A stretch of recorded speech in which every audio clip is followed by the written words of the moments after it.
जब घर में कोई सब्जी ना हो और टमाटर भी काफ़ी महंगे हैं मार्केट में, तो बिना टमाटर की एक मज़ेदार सब्जी हम कैसे बना सकते हैं, वही रेसिपी आज मैं आपके लिए लेके आई हूँ।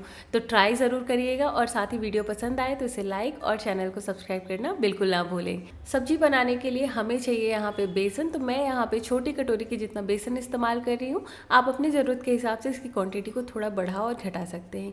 एक चुटकी की जितना यहाँ पे हम डालेंगे हल्दी पाउडर, साथ ही डालेंगे एक चुटकी नमक, एक चुटकी लाल मिर्च पाउडर और एक चुटकी ही डालेंगे यहाँ पे गरम मसाला। बहुत ज़्यादा चीज़ें इसमें डालने की ज़रूरत नहीं है।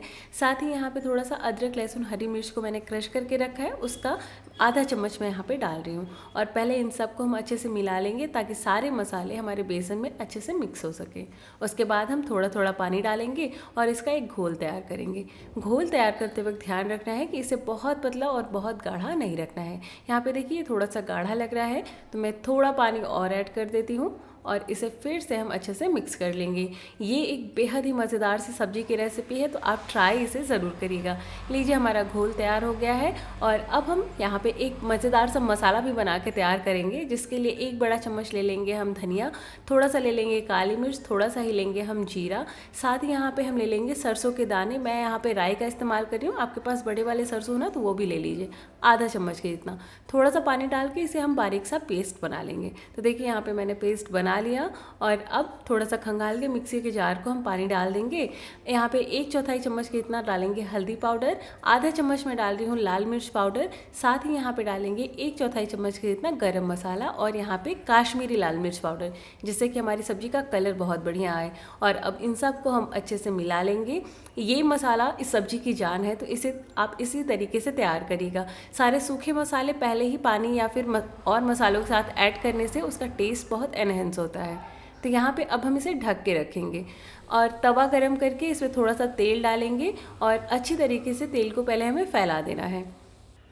अब इसके बाद जो बेसन का घोल है अच्छी तरीके से आप मिला लीजिए। उसके बाद 1 से 2 कलछी के जितना आप इसमें डालिए और हल्के हाथों से स्प्रेड करना है। जैसे डोसा हम फैलाते हैं वैसे नहीं फैलाना है, हल्का हल्का सा आपको सिर्फ इसे फैला देना है और इसे बहुत मोटा नहीं रखना और बहुत ज़्यादा पतला भी नहीं रखना है। किनारों पे डाल देंगे थोड़ा सा तेल और यहाँ पे फ्लेम को हम लो टू मीडियम रखेंगे। जैसे ही ऊपरी जो लेयर है ना वो ड्राई हो जाएगी, इसे हम इस तरीके से पहले साइड्स को हटा लेंगे इस तरीके से और इसे फोल्ड करते जाएंगे। दूसरी तरफ से हमें इसे बिल्कुल भी नहीं पकाना है। इस तरीके से आप इसे फोल्ड करते जाइए। उसके बाद थोड़ा सा आप इसे पका लीजिए, बहुत इसे लाल करने की ज़रूरत नहीं, क्योंकि यहाँ हम चीला नहीं बना रहे हैं, उसकी सब्जी बना रहे हैं। ये सब्ज़ी हमारे घर में बचपन से मैं देखती आ रही हूँ बनती है। जब कभी सब्ज़ी ना हो या फिर कुछ शॉर्टकट मारना हो तो ये सब्ज़ी बनती है, जो बहुत ही टेस्टी लगती है। तो चलिए चीला तो बन गया, अब बनाते हैं सब्ज़ी के लिए मसाला। तो यहाँ पे मैं सरसों के तेल का इस्तेमाल कर रही हूँ। 1 से 1.5 की चम्मच जितना आप सरसों का तेल ले लीजिए। जैसे ही तेल गर्म हो जाए उसमें जीरा और हींग डालिए। साथ ही यहाँ पर हम डाल देंगे पंचफोरन, बहुत सारे मसालों का मिक्स होता है। और उसके बाद डालेंगे यहाँ पे हम दालचीनी, तेज पत्ता, एक सूखी लाल मिर्च और यहाँ पे मेरे पास चक्रफूल था वो मैंने डाल दिया। तड़का आप अपने हिसाब से इसमें थोड़ा सा कम ज़्यादा डाल सकते हैं और सारे तड़के को हम लो टू मीडियम फ्लेम पे अच्छे से पकाएंगे ताकि इसका बढ़िया सा फ्लेवर तेल में आ सके।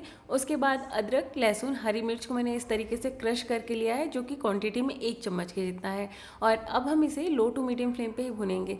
तेज आँच पे भुनने से क्या होगा, लहसुन है ना वो तले में चलने लगता है, इसलिए यहाँ पे हम लो टू मीडियम फ्लेम पे भुनेंगे। आप चाहें तो यहाँ पे अदरक लहसुन का पेस्ट इस्तेमाल कर सकते हैं और हरी मिर्च को काट के इस्तेमाल कर सकते हैं। यहाँ पे जो मसाला था वो डाला, पानी भी खंगाल के डाल देंगे ताकि मसाले हमारे अच्छे से भुन भी जाएंगे और मसाले जो हैं वो जलेंगे भी नहीं। तो अच्छे से हमने मिलाया, कम से कम लो टू मीडियम फ्लेम पर हम 3 से 4 मिनट के लिए इसे ढक के पकाएंगे। और यहाँ पे टोटल मैंने 4 मिनट तक इसे पकाया है। तेल भी सेपरेट हो गया है और मसाले काफ़ी थिक हो गए हैं। पहले थोड़ा पतला था, अभी ये थिक हो गया है, अच्छे से भुन गया है। और यहाँ पे टमाटर और प्याज दोनों का इस्तेमाल हमने नहीं किया है, तो ग्रेवी को थिक करने के लिए यहाँ पे हम डालेंगे थोड़ा सा बेसन। तो जो घोल था उसी का थोड़ा सा पानी बचा हुआ था, तो मैं डाल देती हूँ। और साथ ही यहाँ पे डाल देंगे हम नमक। अगर आपके पास ये घोल ना बचा हुआ हो तो आधी चम्मच जितना यहाँ पे आप बेसन डाल दीजिए और इसे हम लो टू मीडियम फ्लेम पे पकाएंगे।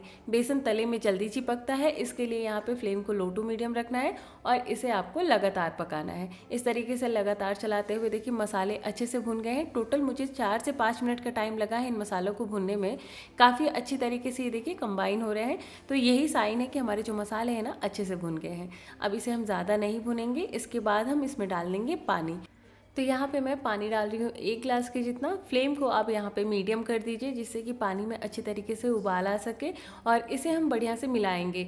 जो बेसन है वो बाद में जाके थिक हो जाएगा। तो थोड़ा सा पानी मैंने और डाला है, लगभग 1.5 ग्लास के जितना, और 4 से 5 मिनट के लिए इसे हम पकने देंगे। फ्लेम को यहाँ पे मीडियम या फिर लो टू मीडियम रख सकते हैं। जो चीला है वो हमारा अच्छे से ठंडा हो गया है। इसे अब हम पीसेस में कट कर लेंगे। तो मैं यहाँ पे थोड़े पतले पतले पीसेस कट कर रही हूँ। आप चाहे तो इसे थोड़ा सा मोटा भी कट कर सकते हैं या फिर थोड़ा बड़ा रख सकते हैं पीसेस को। ग्रेवी हमारी अच्छी तरीके से पक गई है। फ्लेम को यहाँ अब हम लो करेंगे और सारे कटे हुए पीसेस हम इसमें डाल देंगे। ग्रेवी भी पकी हुई है और हमारा जो चीला है वो ऑलरेडी पका हुआ है, तो बहुत ज़्यादा हमें पकाने की ज़रूरत नहीं है।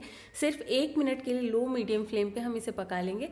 साथ ही डालेंगे धनिया पत्ता और इसे हम ढक देंगे।